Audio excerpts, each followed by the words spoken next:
Buenos días. Salut. Si tu te souviens, ce mois de septembre, nous avons évoqué l'importance d'un retour aux sources. Et si tu ne t'en souviens pas, sache qu'aujourd'hui, je suis ravie de te présenter un nouvel épisode qui va t'aider à actionner la grande roue du changement et de la transformation.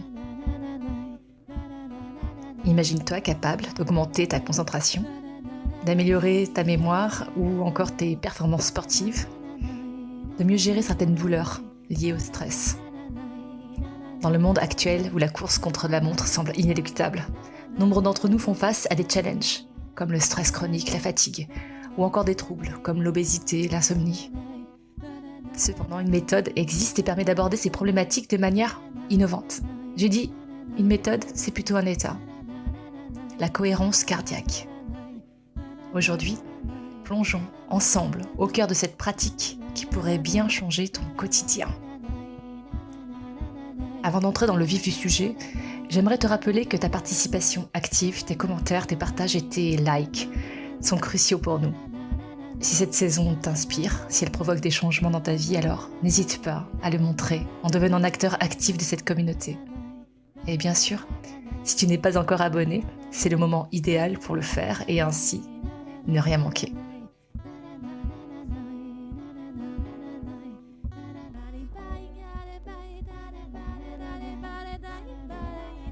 Je m'appelle Magali Darnay, je suis thérapeute en kinésiologie transpersonnelle, podcasteuse, coach de vie, musicienne, chanteuse.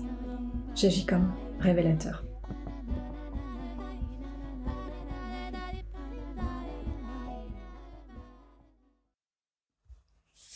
Pour explorer ce sujet en profondeur, je suis ravie d'avoir à mes côtés un expert du domaine, Richard Martinel. Un praticien en hypnose avec une expérience notable dans les techniques de respiration, de relaxation et bien sûr, la cohérence cardiaque. Après de nombreuses années d'enseignement et de partage de ces techniques, notamment en tant que moniteur d'apnée, Richard est de retour dans notre région de Nouvelle-Aquitaine, avec un cabinet fraîchement ouvert à Saint-Aignan. Ces vidéos, dont certaines comptent plus de 32 000 vues, sont une source inestimable d'informations et d'exercices pour ceux qui cherchent à explorer cette pratique. Tu peux d'ailleurs découvrir son travail sur sa chaîne YouTube et son site, dont les liens seront partagés dans la description de cet épisode. Richard, merci d'être avec nous aujourd'hui. Salut Richard, écoute, je suis ravie de te voir ici, je suis ravie de te recevoir dans le podcast Sensiblement Différent. Bienvenue, j'espère que tu vas bien. Est-ce que tu pourrais mettre 2 mots sur comment tu vas là tout de suite maintenant, présentement? Écoute, il fait beau, et puis bonjour Magali, et écoute, je vais très très bien, je te remercie. Comment tu pourrais te présenter aujourd'hui? Si je te disais qui es-tu, ou de quelle façon est-ce que tu te présentes à ce jour aux personnes qui ne te connaissent pas?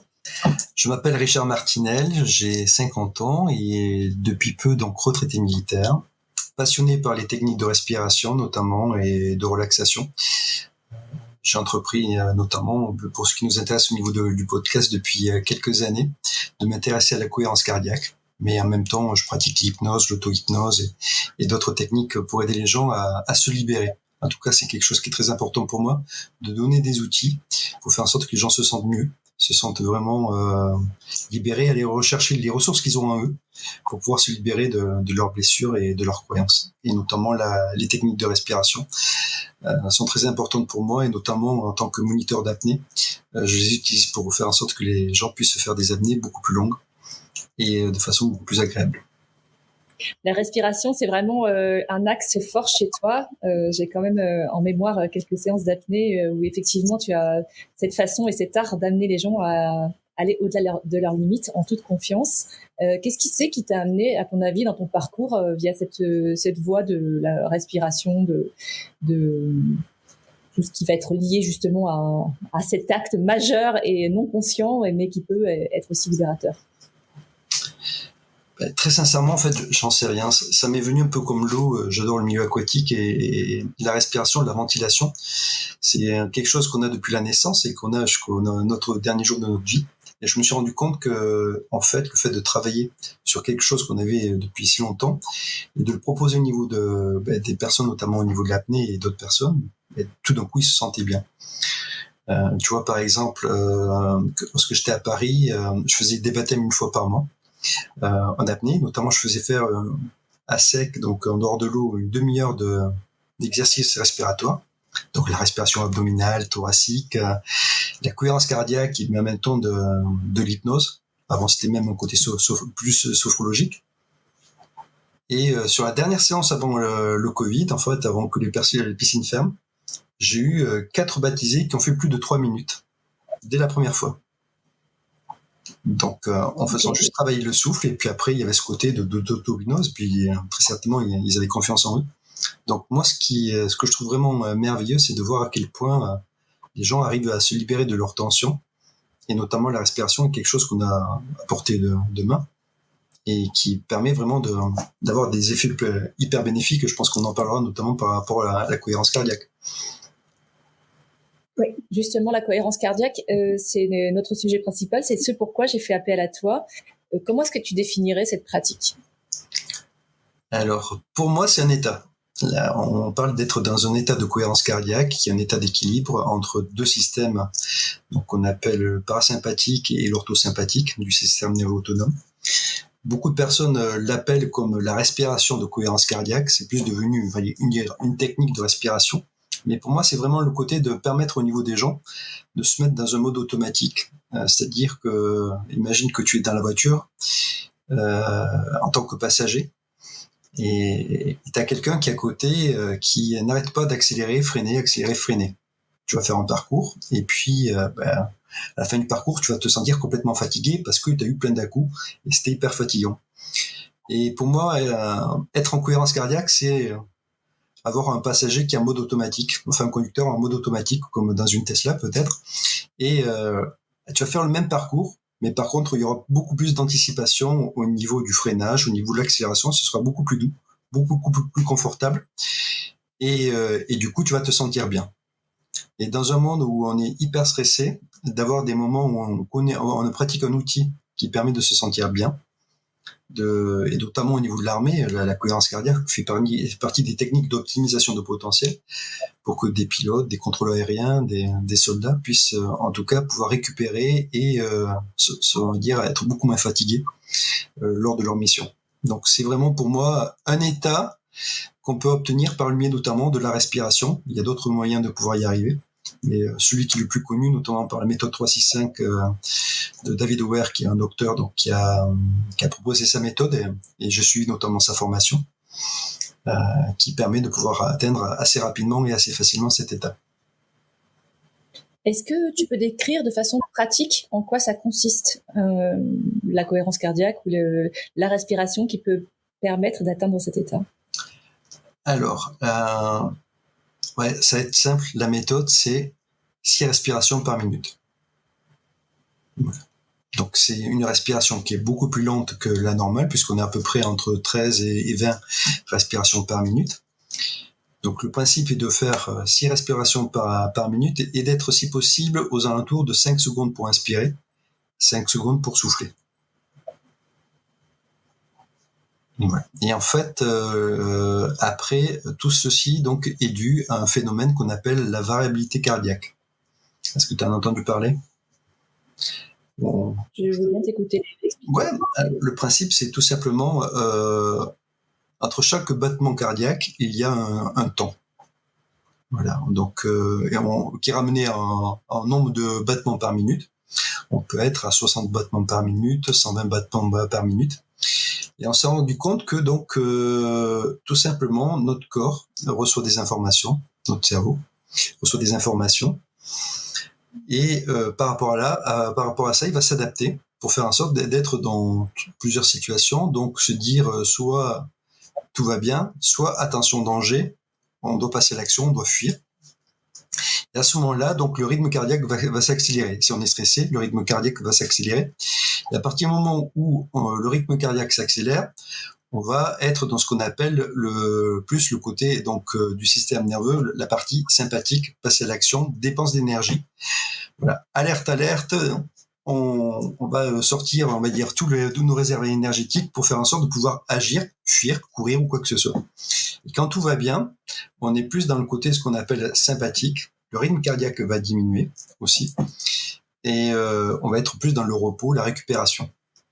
Et donc, du coup, on se retrouve, on va dire, dans la vie de tous les jours, en fonction des événements qui se passent, une cuillère qui tombe ou quoi que ce soit, de suite, on va voir pendant quelques secondes le rythme cardiaque qui s'accélère, et on va être dans une situation qu'on appelle un état de chaos.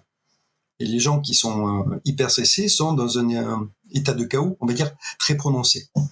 Ce qui fait qu'au bout d'un moment, à force de dépenser de l'énergie, mais qu'on n'utilise pas, attention alerte, mais finalement il ne se passe rien, les gens vont commencer à être dans un stress chronique, être dans de la fatigue, avec des problèmes qu'il peut y avoir d'obésité, ainsi de suite, d'insomnie, ainsi de suite. Et la respiration de cohérence cardiaque permet d'être un petit peu dans les deux états, c'est-à-dire être dans un côté de dépenser de l'énergie, mais comme il faut, et plus être dans une phase de récupération. J'aime bien dire, entre guillemets, c'est comme si tu avais les coudes qui sont complètement coulés au niveau du corps, et que tu es obligé de mener des actions. C'est tout ton corps qui va bouger pour pouvoir faire, prendre un stylo ou quoi que ce soit. Et avec la respiration de cohérence cardiaque, tu libères, tu gagnes en ampleur, tes coudes se détachent de ton corps, et du coup, c'est juste la partie haute que tes bras qui vont peut-être prendre le stylo, le carnet, pendant que toute la partie basse, elle, est au repos. Et c'est un peu la même chose pour moi. La cohérence cardiaque, c'est utiliser un état d'équilibre et faire en sorte de pouvoir se sentir bien et ne pas être trop dans l'action ni trop dans la récupération. Contrairement, on va dire, à toutes les séances de méditation, par exemple, où on est plus dans le côté détente, la respiration cohérence cardiaque, c'est plus une méthode pour être et dans l'action et en même temps dans la récupération. Est-ce que ça veut dire que dans le quotidien, le fait de pratiquer la cohérence cardiaque ou de pouvoir atteindre cet état-là, ça nous permet d'être plus efficient ou plus efficace dans chacune des tâches dont on a à faire chaque jour, quoi? Bien sûr, on gagne en concentration, en capacité de mémoire, on est beaucoup moins fatigué, il y a des bénéfices par rapport à la tolérance au niveau de la glycémie, donc au niveau du glucose, meilleure tolérance au niveau de la douleur.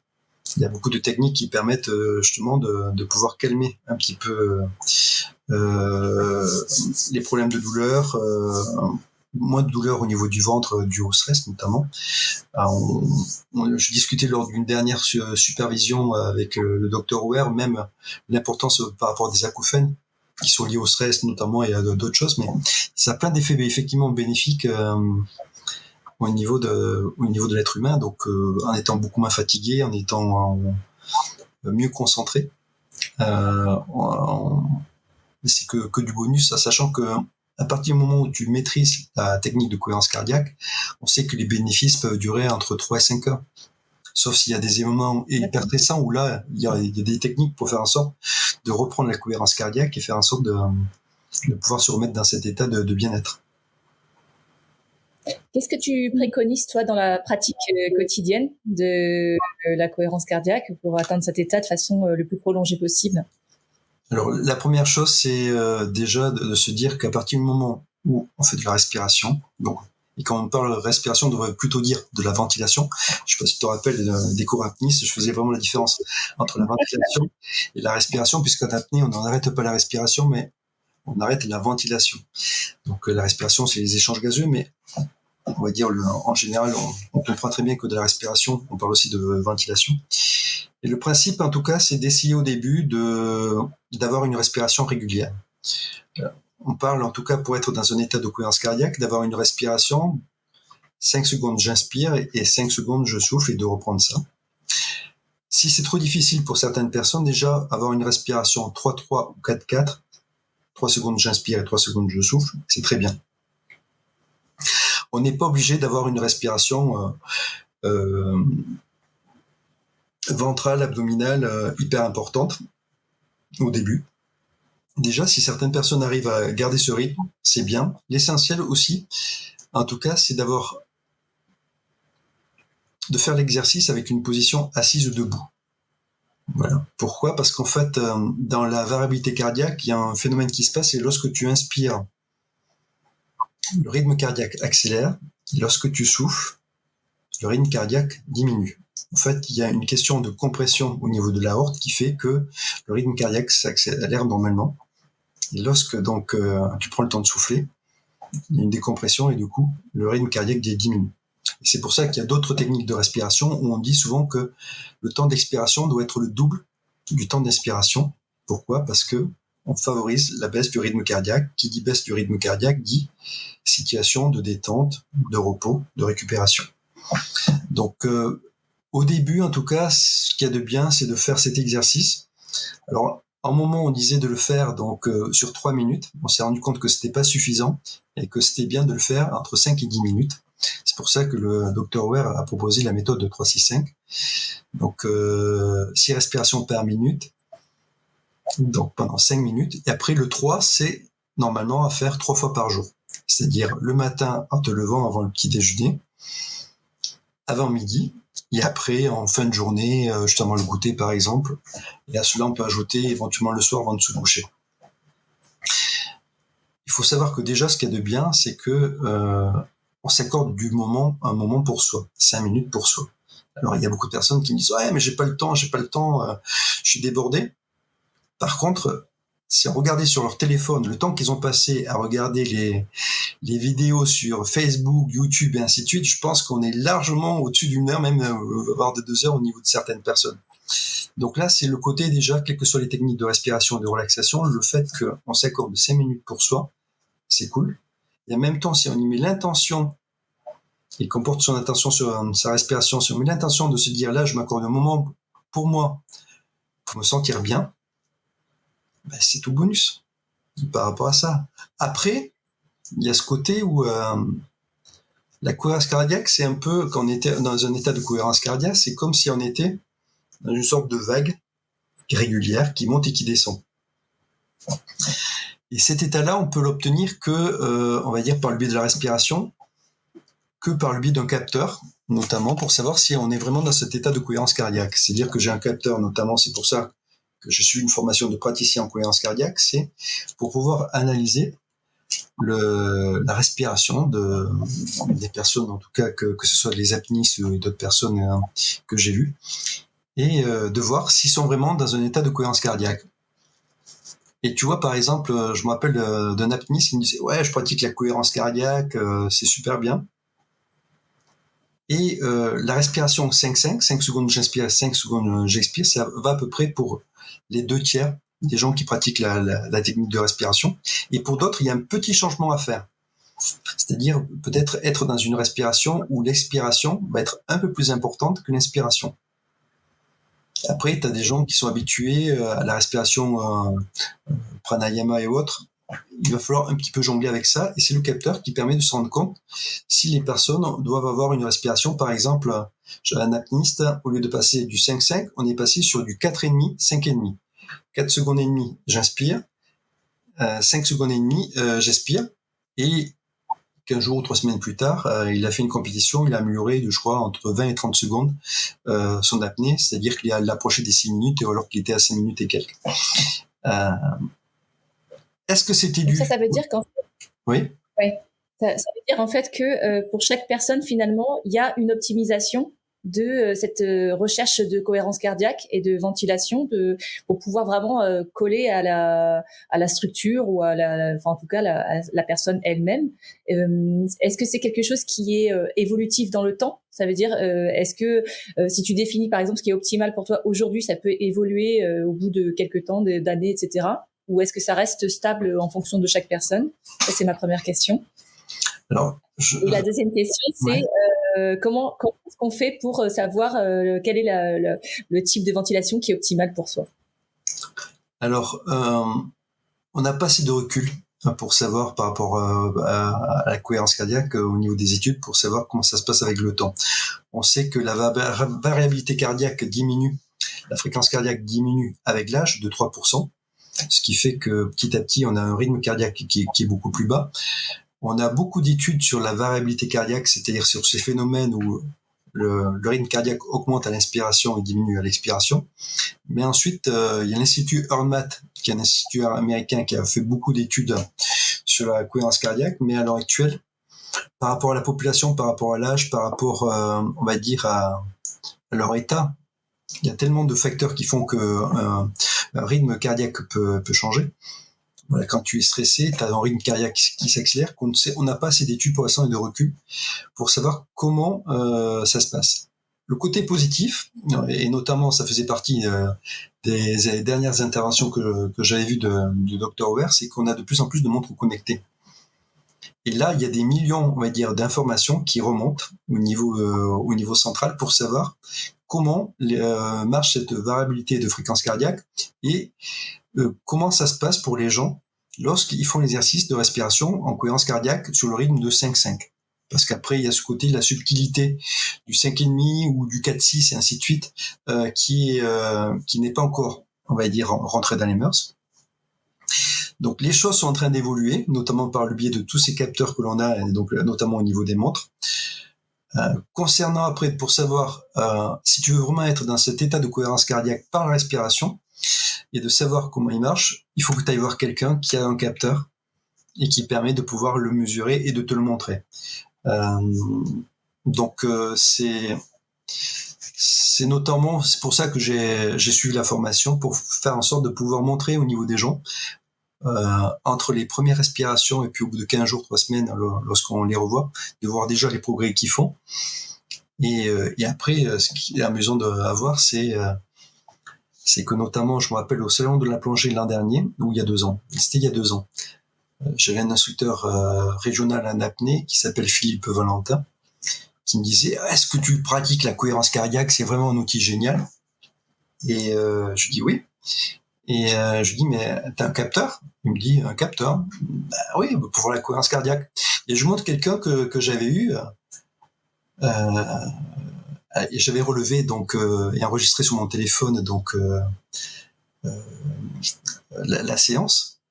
Et elle avait quasiment une cohérence cardiaque qui était parfaite. Donc c'était quelqu'un qui faisait du yoga, donc qui était habitué aux exercices de respiration, et ainsi de suite, mais la courbe était vraiment nickel. Des fois, les vagues sont plus ou moins hautes, mais c'est OK aussi par rapport à ça.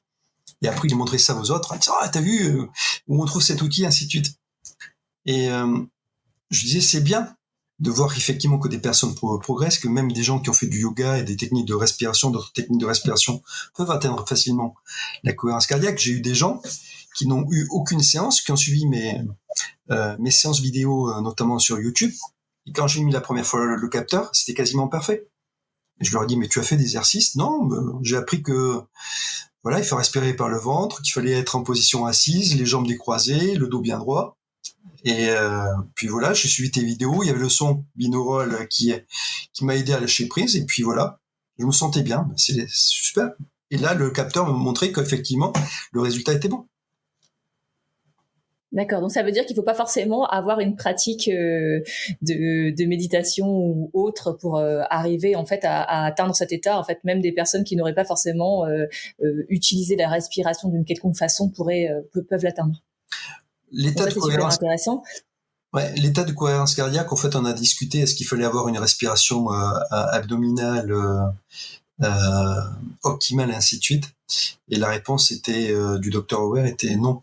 Après, il y a ce qu'on appelle l'amplitude, la variabilité cardiaque, c'est-à-dire que lorsque tu inspires, comme je t'expliquais tout à l'heure, je t'ai dit, le rythme cardiaque augmente. Donc, si tu as une petite inspiration, il va monter un peu moins, mais il va être quand même dans le côté d'être régulier. Ça sera une petite vague plutôt qu'une grande vague.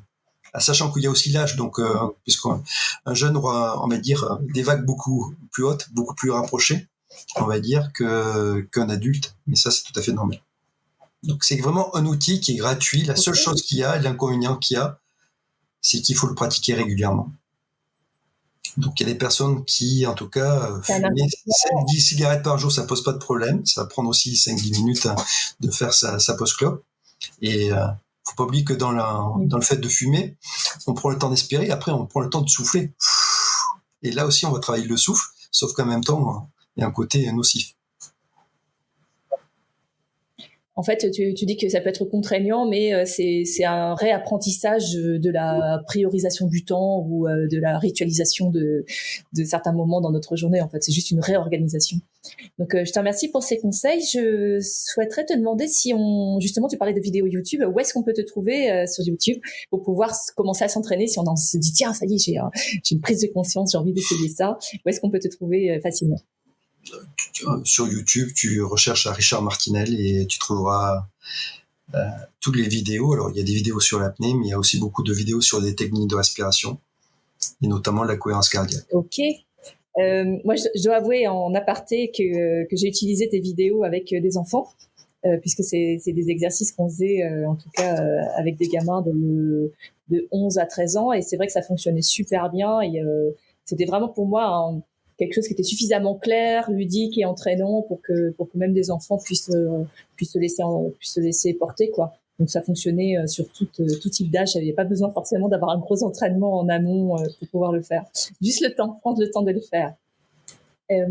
Richard, je te remercie infiniment parce que ce que tu racontes est très clair et en même temps c'est une vraie ressource que tu transmets là. Est-ce qu'à part tes vidéos YouTube, on peut te trouver ailleurs? Est-ce que tu as un site internet ou est-ce que tu es plutôt sur les réseaux sociaux? Si on veut te poser des questions, si on veut faire appel à toi sur tout cet espace de cohérence ou par rapport à ton métier autre. Ton métier autre, mais en fait, j'étais en train de me dire tes métiers parce que tu as quand même plusieurs cordes à ton arc qui sont pas mal autour de l'apnée et du monde aquatique et de la respiration, mais c'est quand même très large comme éventail.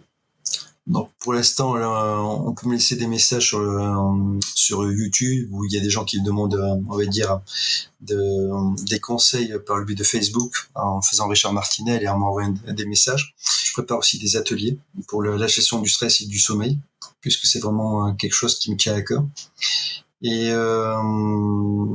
après, voilà, il y a ce côté d'intervention auprès on va dire, de certains organismes que je ferai par la suite. J'ai beaucoup de projets en tout cas par rapport à ça, par rapport à la respiration, mais surtout en tout cas donner des outils faciles, apporter des petites corrections au niveau de certaines personnes. Tu parlais des enfants, moi j'adore par exemple de mettre une feuille blanche et puis de mettre la main de l'enfant avec un stylo et puis à l'inspire tu montes et puis tu descends et de dessiner la main en travaillant la respiration. On porte son attention sur la main avec une intention en même temps de respirer. Et c'est un petit outil qui marche super bien au niveau des enfants. Voilà, de dessiner sa main et en même temps de travailler la respiration. Après, je sais que oui, il y a quelques temps, tu m'avais contacté notamment par rapport à ça, par rapport aux enfants, avec la respiration. Je crois que c'était même l'une des premières vidéos que j'avais mis en place. Mais après, tu vois, cette vidéo-là, j'avais mis des sons binauraux pour lâcher prise et ainsi de suite.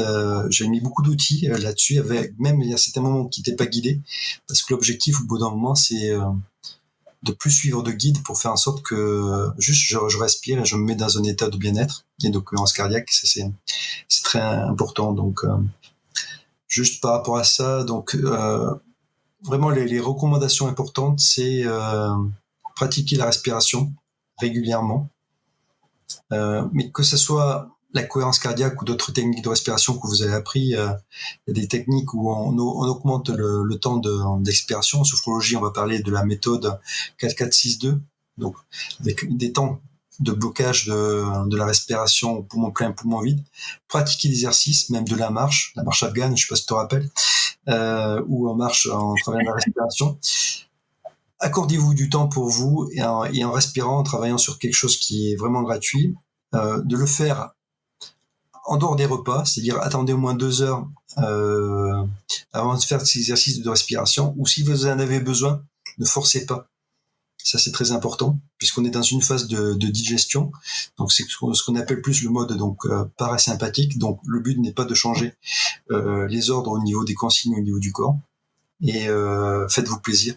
Être vraiment dans le côté de vous penser que vous êtes en train de faire du bien, et vous allez voir que très rapidement les effets vont se ressentir. Ça, c'est génial. Et j'en profite pour te remercier aussi d'avoir relu le document sur la cohérence cardiaque que j'ai envoyé à mes clients. Donc, d'avoir ton regard dessus. C'est vrai on trouve beaucoup de choses et beaucoup de ressources à ce sujet-là. Mais c'est bien d'avoir quelque chose qui soit supervisé parce que il y a parfois des approximations, même si on n'est pas complètement dans le faux. Mais il y a vraiment une façon de faire qui est vraiment la plus efficace, en tout cas celle qui a vraiment un impact. Donc, je te remercie infiniment pour tous les conseils que tu viens de partager. Je mettrai évidemment dans dans la bio tout ce que tu as dit pour pouvoir toutes les pistes que tu as données pour pouvoir te trouver. J'ai une dernière question à te poser, Richard. Qu'est-ce qu'on peut te souhaiter? De rester en bonne santé. Ok. Enfin, c'est vraiment ce que je te souhaite. Merci pour ta générosité, merci pour ta clarté et ton transmission. Et puis, je te souhaite une magnifique journée. Merci pareillement. Au fil de notre discussion, nous avons découvert la cohérence cardiaque, une technique à la portée de tous, alliant simplicité et puissance. En 6 respirations par minute, elle nous promet un équilibre optimal entre action et récupération, nous permettant de naviguer à travers nos journées avec plus de sérénité et d'efficacité, voire de constater des améliorations sur des problématiques de santé et accéder à un état de bien-être et de confort continu.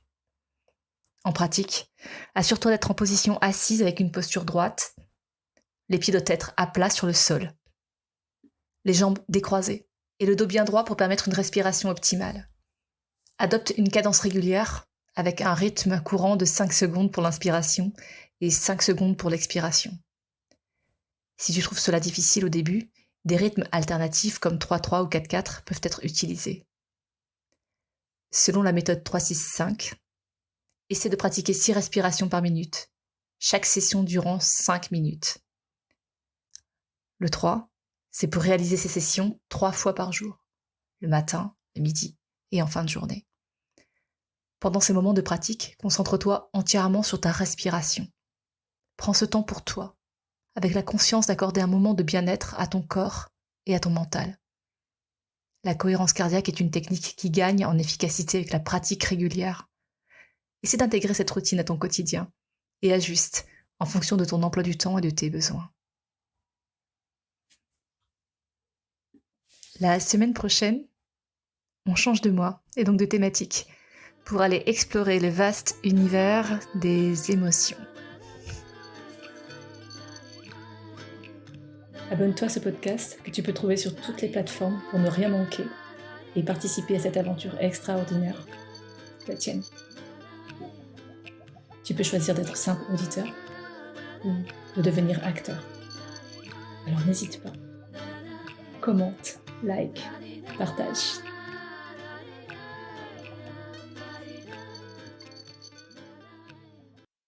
Sensiblement différent.